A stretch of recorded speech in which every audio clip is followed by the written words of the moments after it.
The noise was sharper than you'd expect, a high-pitched, crystalline crack that sliced straight through the low hum of the networking mixer. Conversations died instantly. A guy holding a plate of bacon-wrapped dates flinched, and practically everyone on the mezzanine of the Portland's Sentinel Hotel turned towards the sound. Standing maybe 15 feet away from me, frozen next to a high-top table, was Cressida, my former maid of honor, the woman who vanished with my fiancé 24 hours before I was supposed to walk down the aisle. The stem of the shattered martini glass lay at the toe of her expensive leather boot. Gin pooled into the dark carpet, a single green olive rolling sadly under the table. Neither of us moved. The silence stretched, thick and heavy. I felt a bizarre, bubbling sensation in my throat. I genuinely wanted to laugh. It wasn't a joke, and there was nothing remotely funny about standing across from the architect of my life's biggest disaster. I just kept thinking about how the tables had turned. 7 years ago, I was the one dropping things. I was the one trembling so hard I couldn't hold a mug of coffee, the one having panic attacks on the bathroom floor while my entire future dissolved.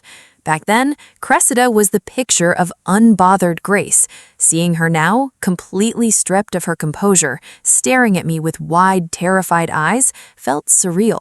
But to make sense of why a spilled drink in a boutique hotel lobby felt like cosmic justice, I have to take you back, because 7 years ago, I was absolutely convinced my life had hit a dead end. And for an agonizing stretch of time, I wasn't entirely wrong. It was the fall of 2019.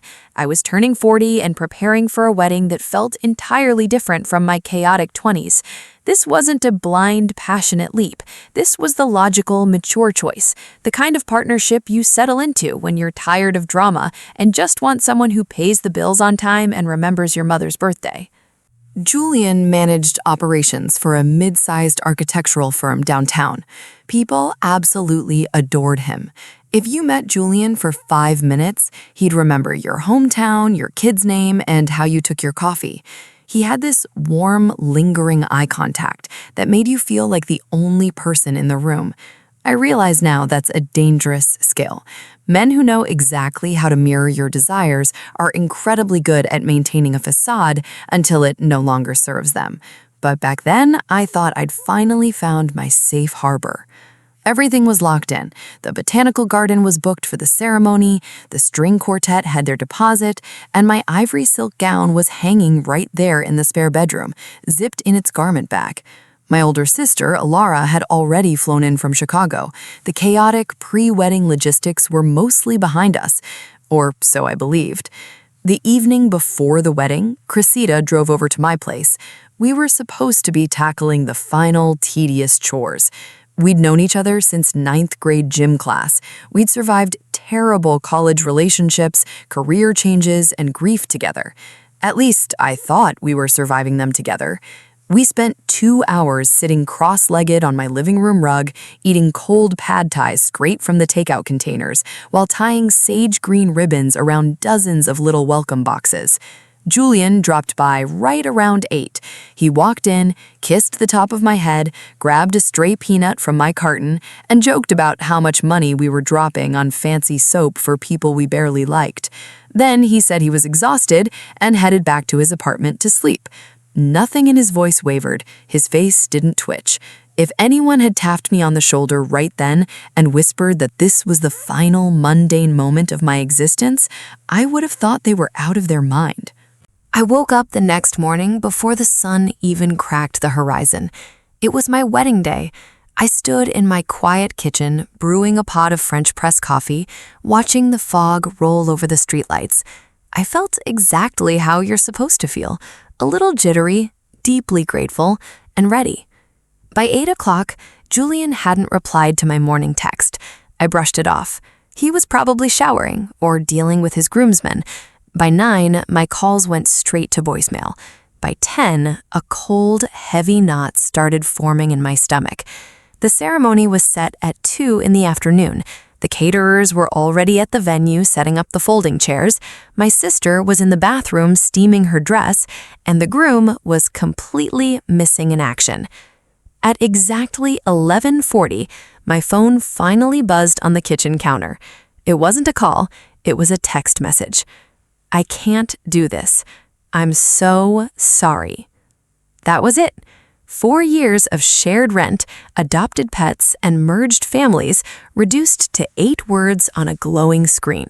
No explanation, no phone call to let me hear his voice, just a digital post-it note. My brain couldn't process it. I remember thinking he was just having a panic attack. Cold feet happen, right? People freak out. They go for a drive. They come back. I was actively trying to formulate a calm reply when Ilara walked into the kitchen. She looked physically ill. All the color had drained from her face, leaving her practically gray. She didn't say a word. She just handed me her phone. It was a photo someone had posted to an Instagram story 30 minutes ago. A candid shot taken at the international departure gate at the airport. It was Julian, and standing right next to him, leaning into his shoulder with her hand resting on his chest, was Cressida. Everything after that is a fractured mess in my head. Trauma doesn't file your memories neatly into chronological folders. It shatters them into sharp, jagged little pieces that cut you when you try to pick them up. I remember my knees hitting the linoleum floor. I remember Ilara screaming something into her phone. I remember the sharp smell of hairspray and someone asking if they should go intercept the florist. Then I remember the absolute worst part, having to scrape myself off the floor, because the world doesn't stop spinning just because your heart broke. The paperwork of a canceled life still exists. It is a very specific kind of hell. Your chest is completely hollowed out. You can barely draw a full breath, but you still have to pull up a spreadsheet and make phone calls. I spent the next 6 hours doing the most humiliating administrative work of my life. I called 70 different guests, repeating the exact same sterile script. No, the wedding isn't postponed. No, Julian isn't in the hospital. No, nothing is okay.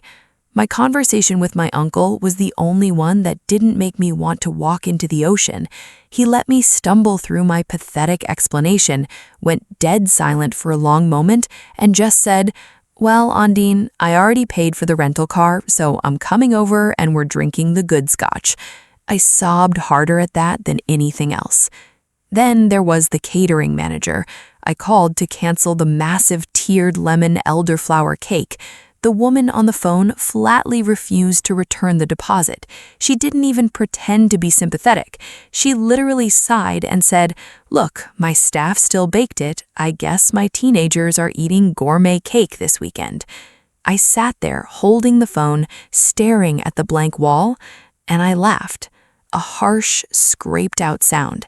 Because if I didn't laugh at the sheer absurdity of it, I was going to lose my mind entirely. The months that followed didn't look like a movie. I didn't dramatically burn his belongings in a trash can on the lawn, and I didn't stand in the rain screaming at the sky. I just shrank. I went to a trauma therapist named Dr. Eris every Tuesday afternoon at 4 o'clock sharp. Same sterile beige waiting room, same ticking wall clock, same rough corduroy upholstery on the couch, same box of cheap tissues sitting on the glass table. I had to sell the beautiful, sprawling mid-century house we'd put a down payment on because my single income couldn't possibly carry the mortgage. I boxed up my life and moved into a cramped, drafty one-bedroom walk-up above a noisy dry cleaner. I mapped out the entire city of Portland like a soldier navigating a minefield. I learned which organic grocery store Cressida frequented, which upscale cocktail bars Julian liked to hit after work, which farmer's market they haunted on lazy Sunday mornings. Portland is a large city, but it's not nearly big enough to prevent accidental collisions if you aren't ruthlessly careful. It took an exhausting, calculated effort, but I stayed a ghost. Slowly, time dragged me forward anyway, not because I had some profound desire to heal, but because the sun kept coming up and rent was still due. I threw myself entirely into work, eventually opening my own boutique event planning firm. It started painfully small. I handled intimate anniversary dinners, modest gallery openings, and quiet backyard garden parties. There were no massive corporate galas or glamorous weddings at first, just enough steady work to keep the lights on and stop me from thinking about the past. Then slowly, it became enough to hire a part-time assistant. Then it became enough to feel genuinely grounded. It wasn't a spectacular multi-million-dollar empire, but it was honest. It was entirely mine. And after having the very foundation of my world ripped out from under me by the two people I trusted most, simply owning something of my own felt like breathing pure oxygen. 7 entire years evaporated into the hum of daily routines. Then, on a random Tuesday in late August, a thick, heavy ivory envelope showed up in my mail slot. St. Jude's Preparatory Academy, class of 1996, 30-year reunion, Sentinel Hotel Grand Ballroom, September.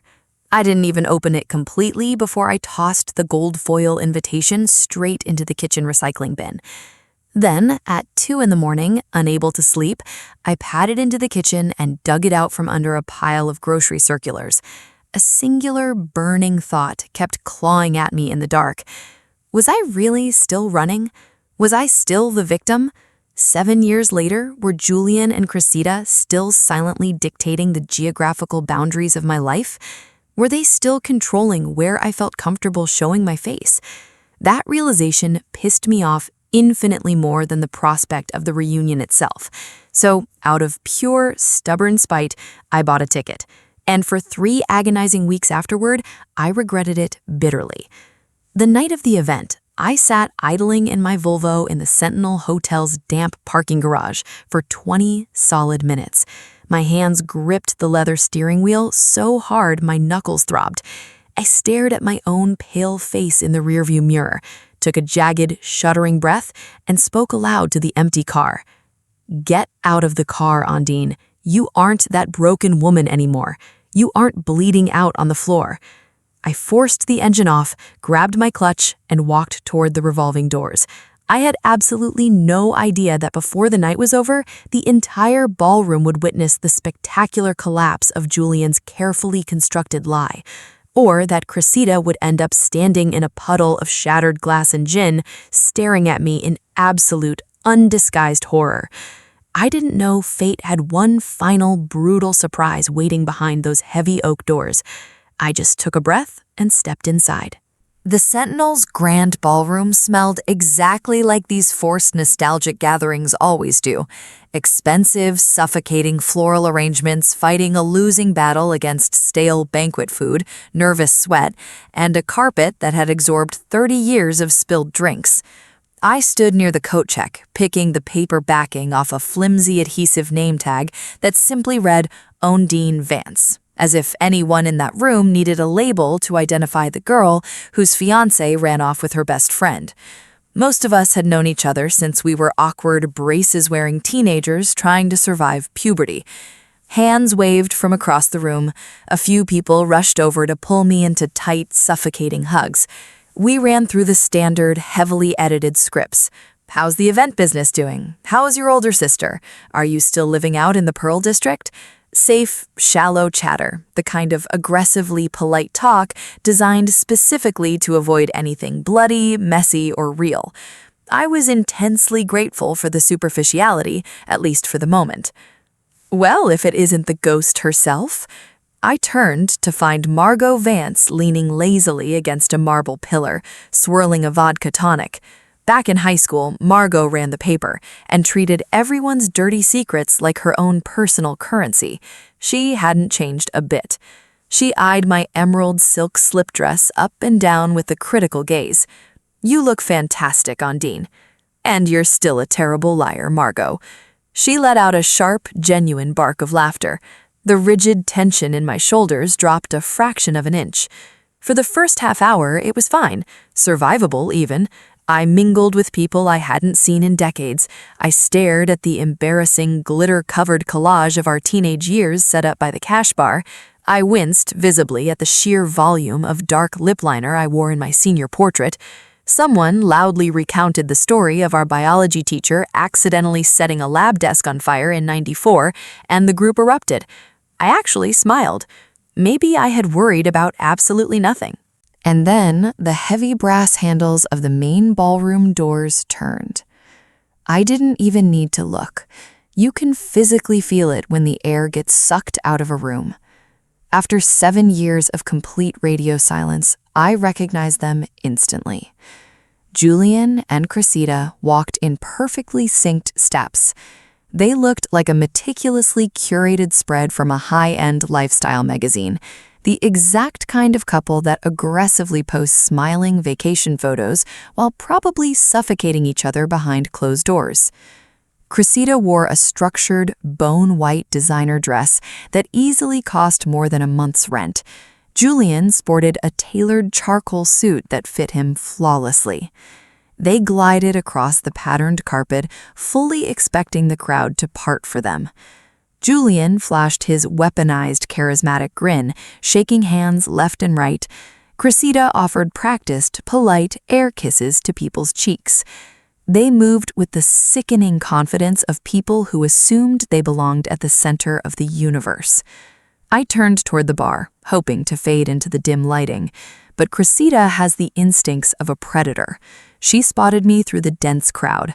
Her glossy smile faltered for a fraction of a second, snapping into a rigid, terrified line before forcing itself back up, twice as bright and completely hollow. She was sweating. Honestly, that felt fantastic. Ondine. His voice hit the back of my neck before I even saw him. It's sickening how a specific timbre of sound can rip you violently backward through time.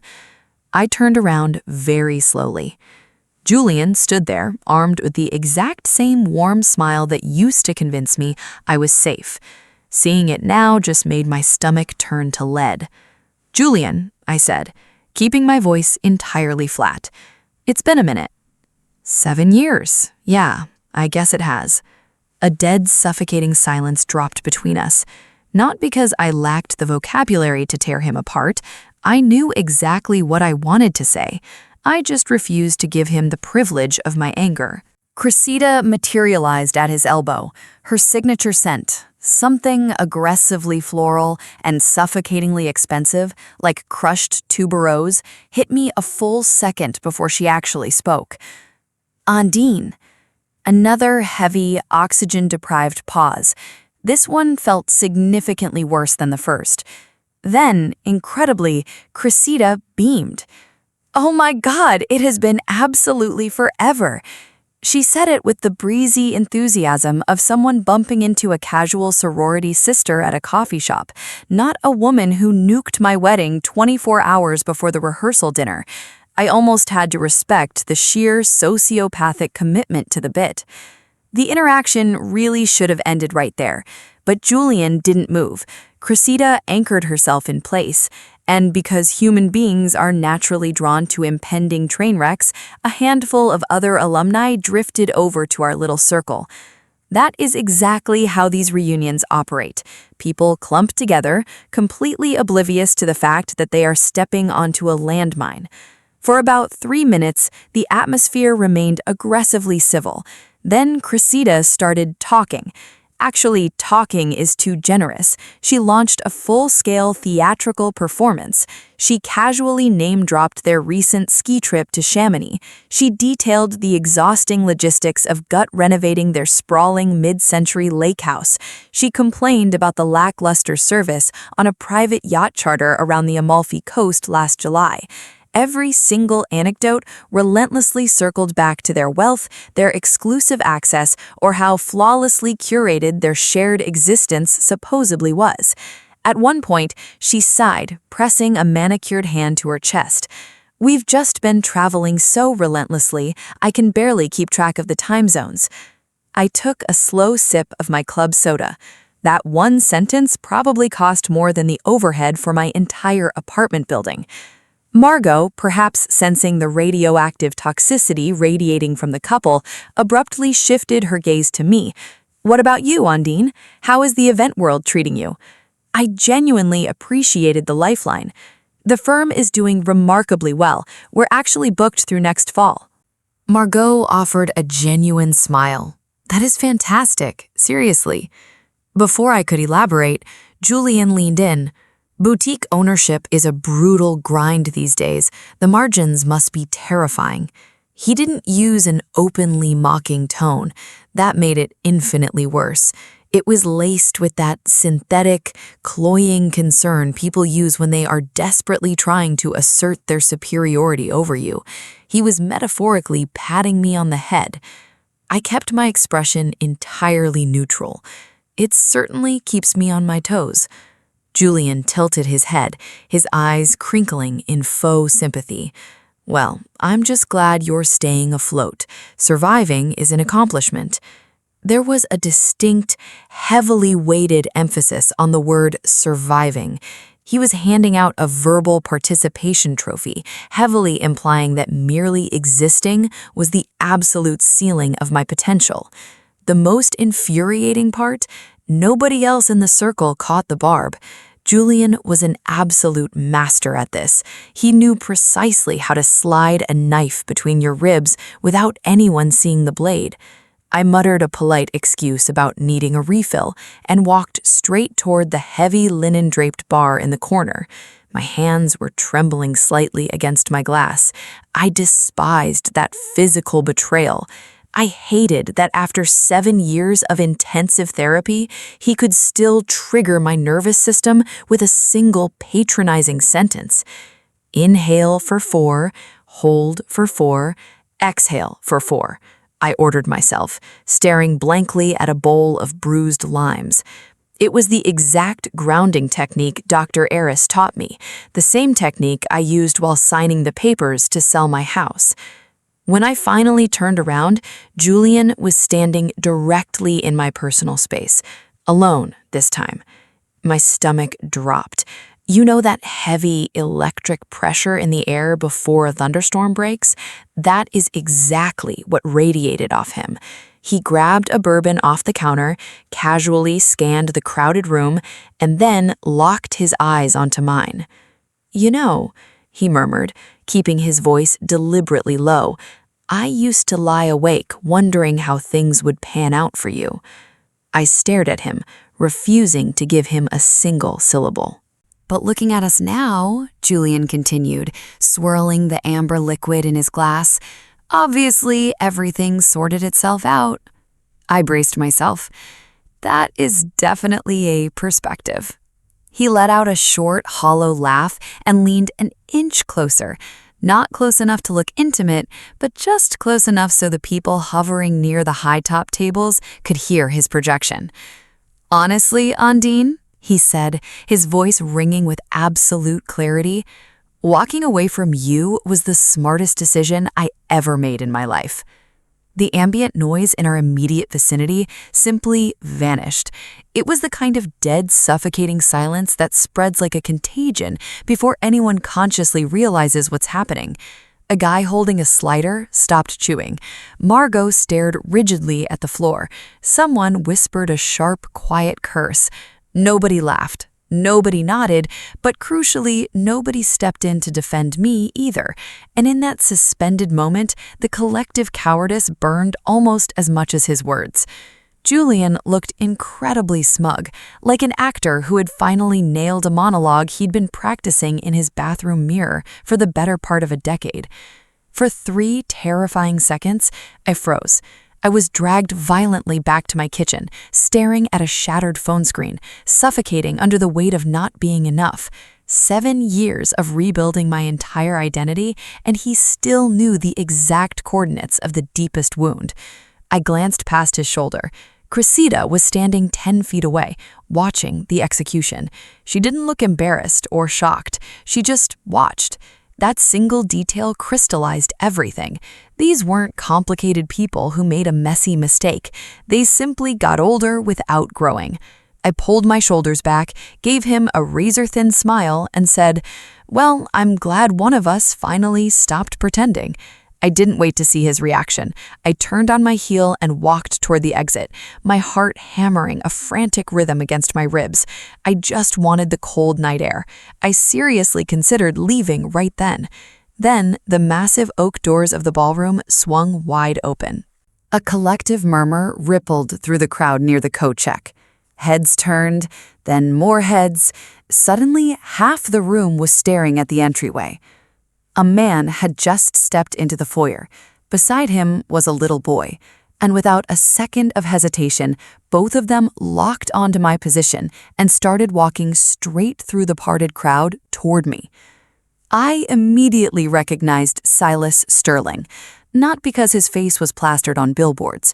Portland isn't the kind of town where local celebrities demand velvet ropes.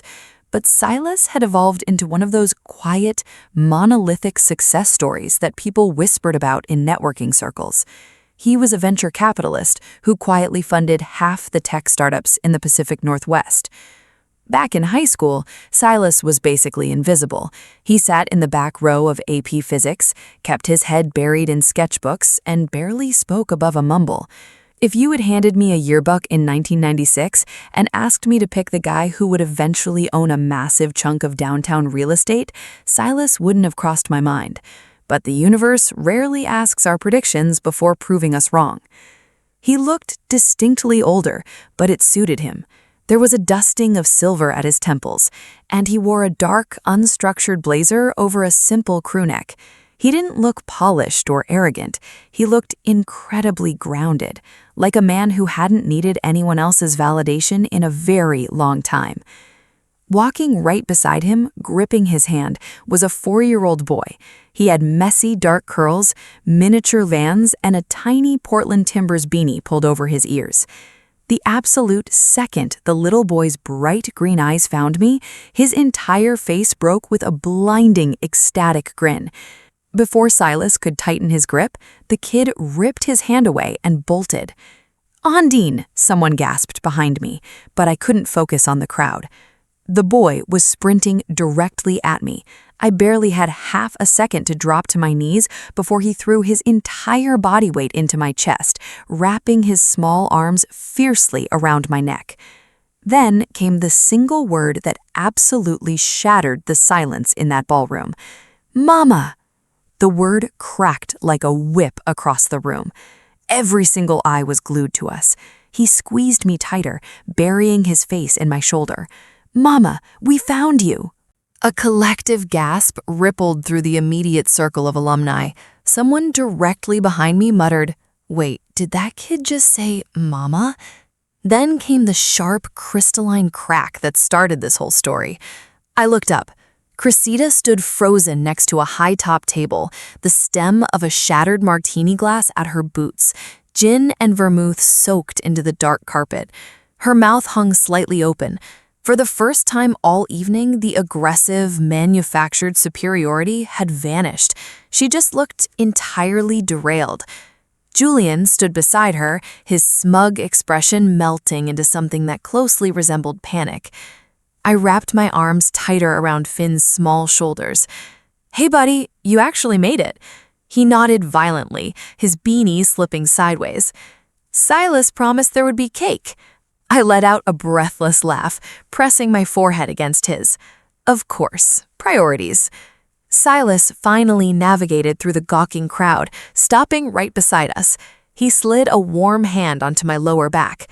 "Sorry to crash. Traffic over the bridge was brutal." "I aren't," I murmured. A slow, crooked smile spread across his face. "No, I aren't. Not even a little bit." A few people standing nearby actually chuckled. The heavy, toxic tension that Julian had pumped into the air shifted. It didn't dissipate entirely, but the frequency changed. People started inching closer. Margot, never one to miss an opportunity to pry, stepped right up. And who is this absolute heartbreaker? Before I could introduce him, Finn puffed out his chest. "I'm Finn," he announced, as if the entire room had been waiting for this vital information. Margot laughed, a real, unpolished sound. "A pleasure, Finn." She lifted her gaze at Silas, and the recognition hit her instantly. Her eyes widened. Wait, Silas Sterling? Oh my God. Silas offered a polite, abbreviated nod. Guilty.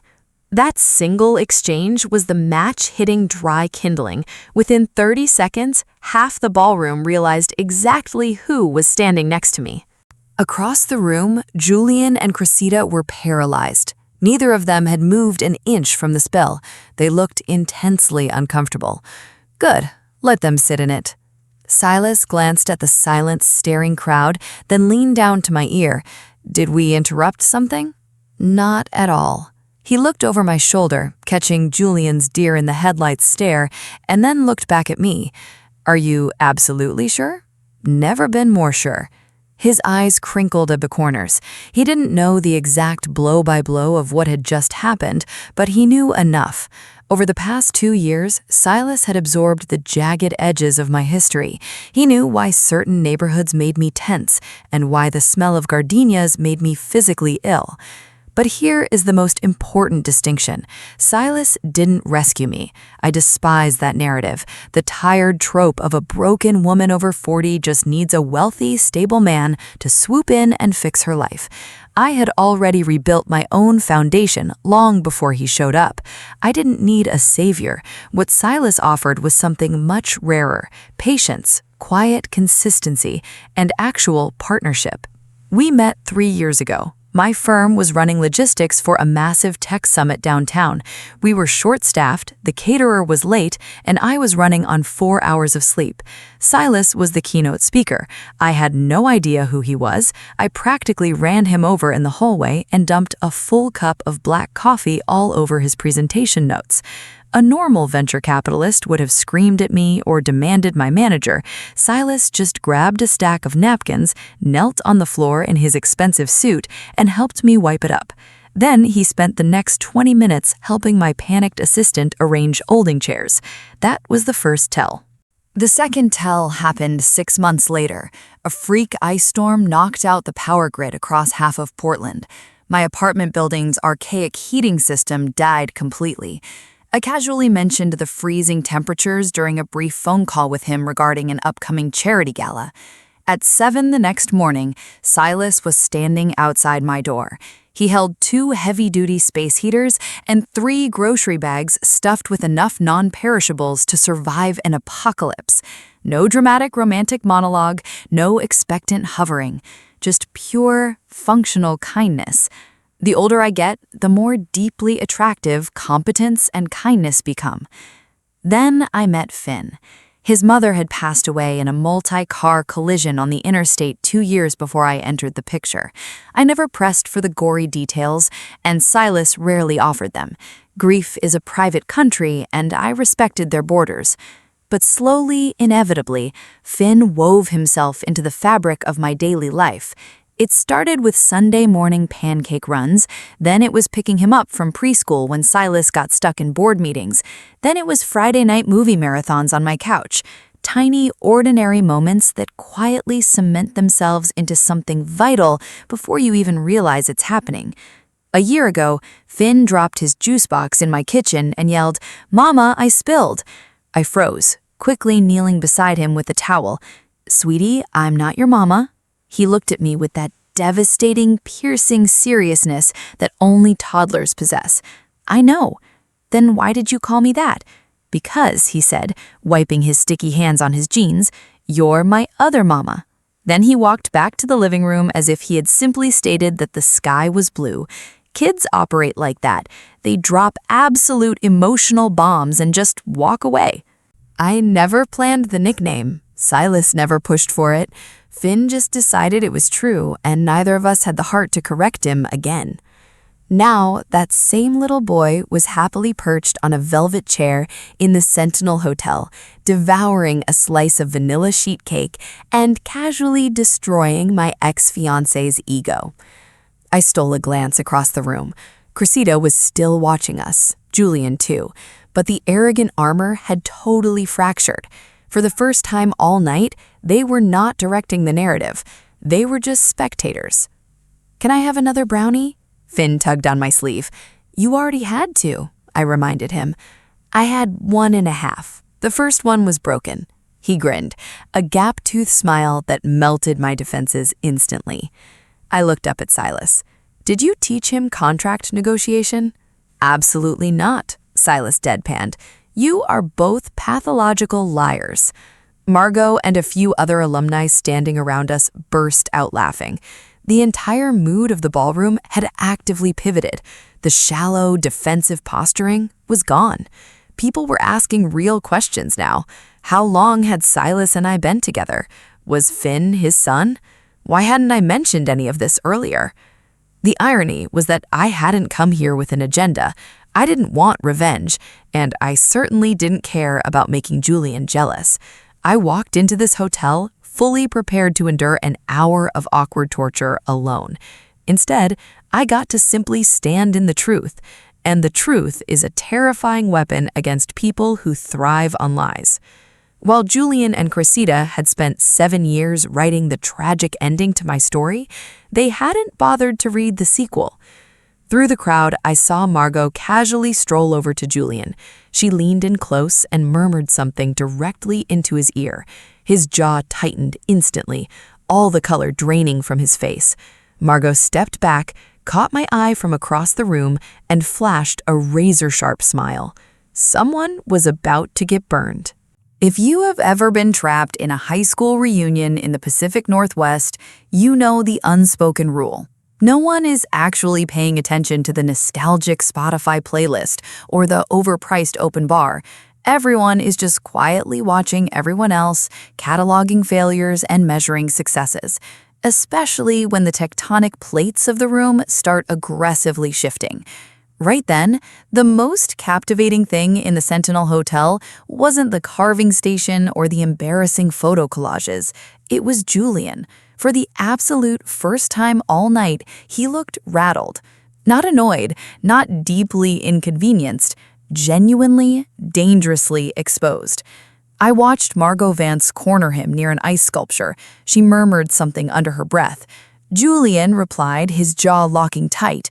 Margot fired back without missing a single beat, and his patronizing, manufactured smirk completely evaporated. People nearby immediately started turning their heads. Human curiosity is a vicious, highly contagious thing, and in a room full of people desperate for drama, it spreads like a grease fire. I was busy negotiating with Finn over the exact ratio of frosting to cake he was allowed to consume when Margot sauntered over to our little circle. She looked directly at me, shot Silas a measuring, calculating glance, and then looked back at me. "You breathing okay?" she asked. I offered a tight, genuine smile. Honestly, better than I ever expected to be. She nodded sharply. Good. Her tone carried a heavy, deliberate weight. It was the sound of someone making a choice they had been sitting on for a very long time. "You know," Margot said, dropping her voice to a register that commanded immediate attention, "I never actually told anyone about this." I instantly knew we were no longer discussing pastry negotiations.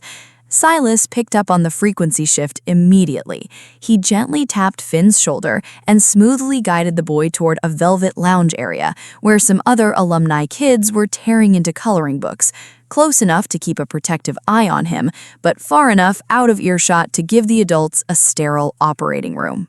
Margot crossed her arms, leaning slightly into my personal space.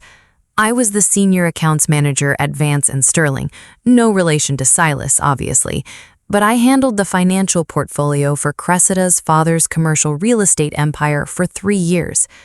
I remembered the local lore. Cressida's family practically owned half the skyline in the Pearl District. Everyone in our graduating class knew her trust fund had a trust fund.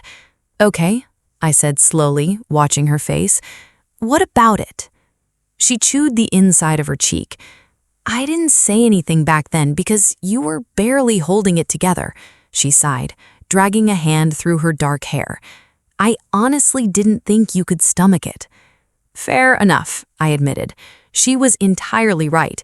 If she had told me this in 2019, I would have shattered completely. "What are you saying now, Margot?" Margot flicked her eyes across the room. Julian was doing a spectacularly terrible job of pretending not to monitor us. Julian and Cressida didn't just have some sudden, passionate lapse of judgment the week of your wedding, she said. The words dropped like lead weights on the carpet. I just stared at her. 8 months. I violently recalled the catering tastings, the late-night venue tours, the weekends Cressida helped me pick out floral arrangements while my fiancé was allegedly working late. "Are you absolutely sure?" I asked, my voice barely a whisper. Margot let out a bleak, humorless sound. Unfortunately, yes. And Ondine, it wasn't some grand, sweeping romance. I blinked, struggling to process. "What do you mean?" She tilted her chin toward Julian. "At least, not for him." The ambient noise of the ballroom seemed to dial down to a dull, distant hum. My entire focus narrowed onto Margot's face. "Julian constantly interrogated me about the firm's expansion plans," Margot continued, her voice laced with obvious disgust. "He didn't see a soulmate in Cressida." She paused, letting the harsh reality sink in. "He saw a corporate ladder." There it was, the brutal, unvarnished truth. It was so agonizingly ordinary. The most devastating betrayals usually are.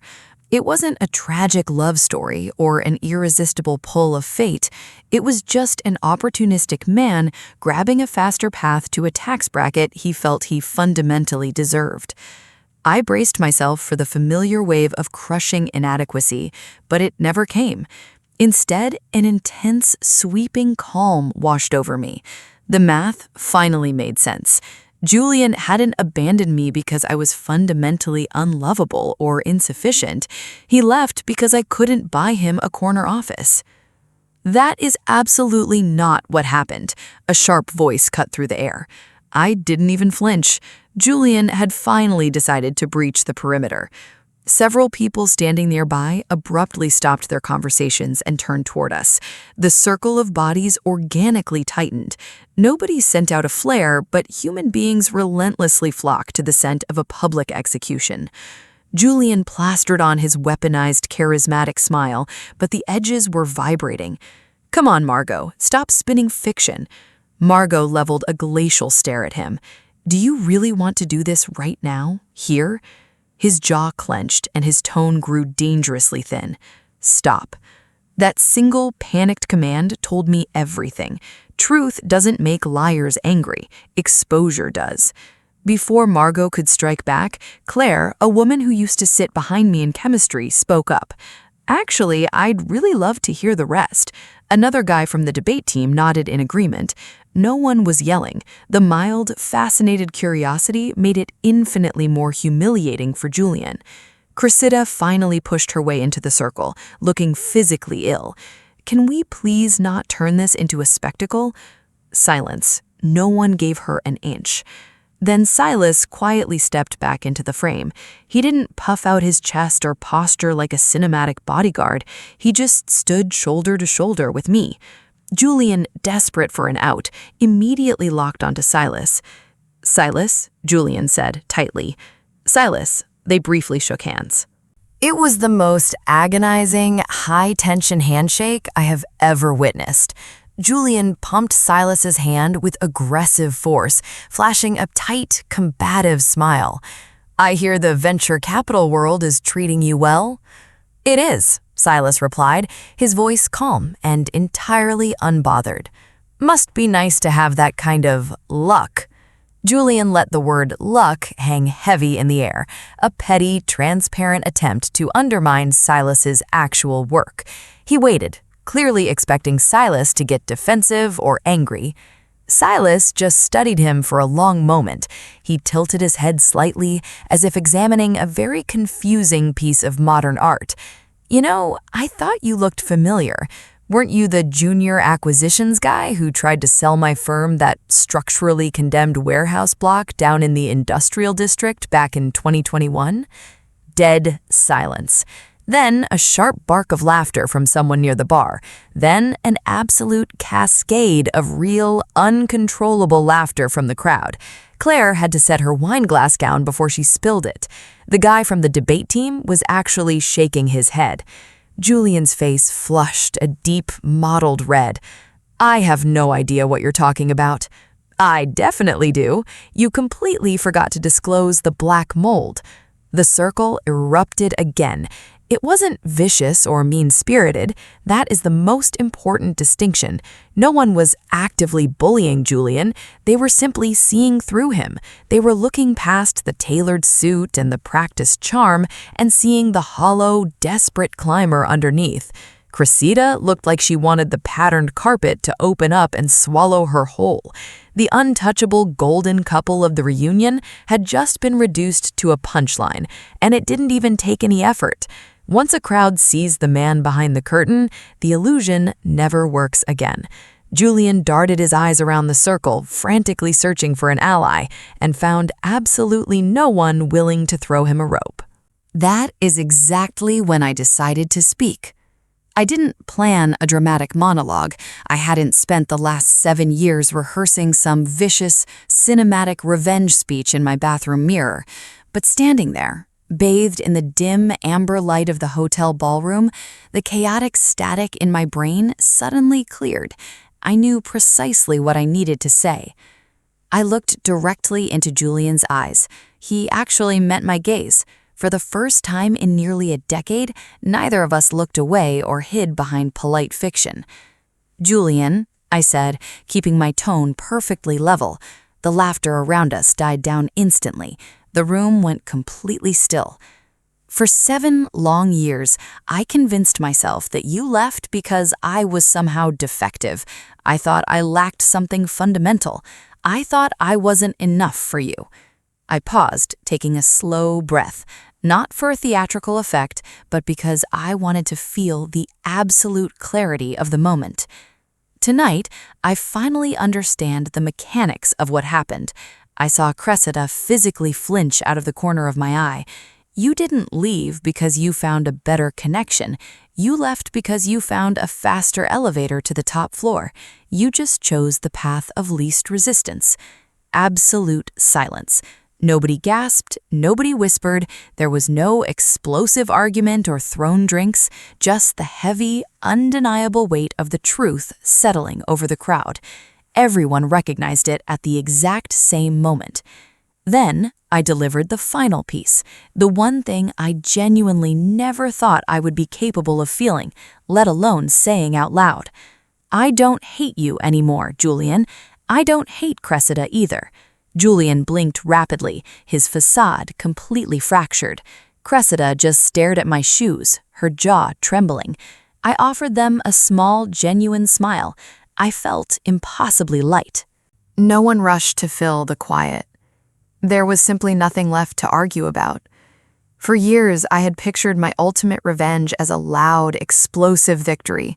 I thought closure required a screaming match or a public humiliation that left my enemies entirely ruined. Instead, closure felt like setting down a heavy, rotting piece of luggage I had been dragging around for thousands of miles. I just didn't need to carry it anymore.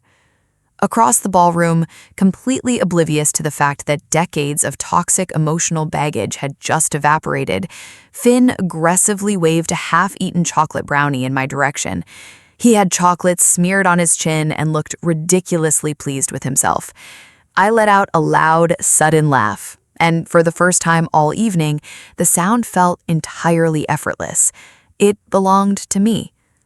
10 minutes later, I noticed Cressida quietly detaching herself from the lingering crowd. She slipped out through the heavy side doors that led to the hallway restrooms. She looked completely hollowed out. Her shoulders slumped, the arrogant posture totally vanished. Something deep inside my gut told me the narrative hadn't fully concluded yet. The most honest, brutal conversations rarely happen in front of an audience. They happen when the spectators finally go home. I found Cressida standing completely alone on the second-floor terrace, looking out over the Sentinel's dimly lit parking garage. Inside, the reunion was still operating at full volume. Muffled bass lines thumped through the thick glass. People were clinking glasses and loudly recounting wildly exaggerated stories about high school track meets. It was the standard, chaotic soundtrack of people trying to outrun their age. But out on the terrace, the air was dead quiet. The damp September wind carried the distinct, sharp chill of impending autumn. Cressida leaned heavily against the wrought iron railing, gripping the metal so tightly her knuckles were white. For a brief, fleeting second, I considered turning around and walking back to the bar. Leaving her out there in the cold would have been infinitely easier. During those brutal early days of my recovery, I had scripted hundreds of imaginary conversations with her. In almost all of those mental drafts, I delivered a devastating, razor-sharp insult that left her weeping and speechless. But life rarely mirrors the scripts we write in our heads. When the actual moment finally arrives, the biting insults just evaporate. What remains is usually much simpler and significantly more tragic. Cressida heard my heels clicking on the stone tiles and turned her head. We didn't speak. We just stood there, on the terrace, listening to the distant, rhythmic hum of tires on the wet pavement of I-405. We watched the red taillights bleed into the darkness. Two women who used to share clothes, secrets, and an entire vision of the future, now separated by an unbridgeable canyon of silence. Finally, Cressida let out a ragged, uneven sigh. She didn't look at me. She kept her eyes fixed on the streetlights below. "You looked genuinely happy in there, Ondine." I blinked. I definitely was not expecting that. Out of all the defensive, deflective opening lines I had anticipated, that specific observation had never crossed my mind. "I am," I replied, my voice steady. She gave a slow, microscopic nod, pulling her expensive cashmere wrap tighter around her shoulders, as if she were freezing from the inside out. "I can see that." The words sounded painfully sincere, and somehow that raw sincerity made the entire situation feel infinitely sadder. She had traded her best friend for a hollow, transactional marriage, and we both knew exactly what it cost her. For a long, lingering while, neither of us said another word. We just stood together in the dark. Then Cressida let out a soft, scraped-out laugh. It wasn't joyful. It was the sound someone makes when they are just deeply, bone-achingly tired. "You want to know the absolute worst part of all this?" she asked. I waited, letting the damp wind fill the silence. "Everyone in that room thinks I won." I looked at her, really looked. I took in the bespoke bone-white dress, the diamond tennis bracelet catching the ambient light, the flawlessly blown-out hair. From 50 feet away, it looked exactly like winning. "I have spent 7 consecutive years trying to convince the world my life is a flawless editorial spread," Cressida said, staring down at the concrete pillars of the parking structure. There was no theatrical self-pity anymore, just sheer exhaustion. I believed her. I had watched the digital performance myself from burner accounts during my darkest months.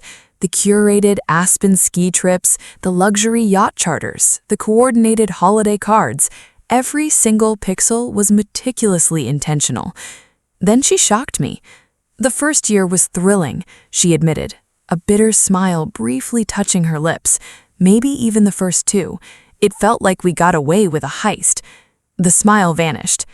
"But then I started obsessing over you." That genuinely threw me. "Why?" Cressida laughed again, wrapping her arms tightly around her stomach. "Because every single time Julian lied to me about where he was, or every time he let me down, I remembered exactly what he did to you." The confession hung in the cold air between us. "Every argument we have, every time his car pulls into the driveway 3 hours late, I just look at him and think, if he could leave Ondine 24 hours before the rehearsal dinner," she swallowed hard, "what on earth makes me think he won't do the exact same thing to me?" There it was. It wasn't financial ruin. It wasn't a public scandal. It was just chronic, suffocating paranoia. That invisible terror followed her everywhere. It slept in her bed, boarded those luxury cruises with her, and sat at her custom dining table. For years, I had vividly fantasized about Cressida drowning in regret, but standing on a chilly hotel balcony listening to a woman describe a marriage built on shifting sand, I didn't feel a shred of triumph. I just felt incredibly tired and bizarrely sad. Cressida aggressively wiped the corner of her eye, visibly embarrassed by the slip in composure. "We genuinely cannot stand each other half the time," she whispered. I didn't offer a platitude. She wasn't begging for my sympathy. She was purging a confession. He still relentlessly chases shortcuts. He just finds different ones now. A black sedan pulled into the lower lot, its headlights sweeping across the brick facade before cutting out in the dark. Cressida turned her head and looked directly into my eyes. The competitive armor was completely gone. "I was horribly jealous of you," she said. The admission seemed physically pain her. "I always was." "Me?" I frowned, completely confused. She nodded. "You were the person everyone instinctively trusted. You were just fundamentally decent. You made people feel safe." She let out a heavy breath. "I honestly thought that stealing Julian meant I was the ultimate winner. Turns out, human beings make terrible trophies." It is exactly the kind of brutal lesson a person learns in their 40s, long after the reckless choices of their 20s have solidified into permanent reality. Cressida finally pushed herself off the railing, straightening her spine. "I should go back inside before he starts looking for me." "You probably should," I agreed. She took 2 steps toward the glass doors, then stopped. "Ondine, I really am sorry." It wasn't a magical apology that repaired a fractured decade. It didn't erase the trauma, but it was real. I nodded at her. Not because I owed her forgiveness, but because holding on to the resentment was just too heavy. "Take care of yourself, Cressida." She offered a fragile smile, slipped back inside, and that was the absolute last time we ever spoke. 6 months later, a stubborn, beautiful spring finally broke over Oregon. It was the kind of bright, aggressive April weather that makes everyone immediately forget the miserable, gray winter. The Douglas firs looked violently green, and weekend youth sports took over every available patch of grass in the city. On a particularly warm Saturday afternoon, I was sitting on a set of cold aluminum bleachers at a community park in Beaverton. Finn was currently playing right field for his Pee-wee soccer team. Or, more accurately, he was squatting in the grass attempting to catch a ladybug while the ball rolled 10 feet past him. "Keep your eyes on the field, buddy," I yelled through my cupped hands. Finn looked up, grinned massively, and gave me a thumbs up without standing up. Beside me, Silas chuckled quietly. "Think we have a future MLS star on our hands?" "Absolutely not," I laughed. "We are definitely raising a botanist." We sat there in the weak afternoon sun, sharing a lukewarm thermos of coffee and a bag of pretzels. There was nothing cinematic or glamorous about it. It was just an ordinary weekend. But after surviving the wreckage of my old world, ordinary felt like an absolute miracle. A few weeks prior, Silas and I had started casually discussing marriage. We didn't want a massive spectacle. I had already survived one catastrophic wedding production. I didn't need a sequel. We talked about a tiny ceremony at the courthouse, maybe dinner with my sister and Finn afterwards. No ice sculptures, no expensive favors, just a quiet, honest promise. Silas reached over and wrapped my hand around mine. He didn't make a grand theatrical speech. He just gave my fingers a firm, grounding squeeze, a silent anchor. 7 years ago, I measured a successful life through a very specific lens, hitting milestones, securing status, looking the part. It was the exact same mirage Julian and Cressida were still desperately chasing. Today, success looked entirely different. It looked like a sunny patch of grass, a kid hunting bugs in the outfield, and a partner who actually showed up. The people who shattered my life used to hold all the power. I genuinely believed my story ended the afternoon Julian walked away. I thought being left behind was my defining characteristic, but I was entirely wrong. It wasn't the ending, it was just a brutal, messy chapter. If you are currently sitting in the wreckage of a betrayal, I need you to remember one thing. The people who broke your heart do not hold the pen to the rest of your life. You do. And sometimes the absolute best chapters are the ones you couldn't possibly imagine writing.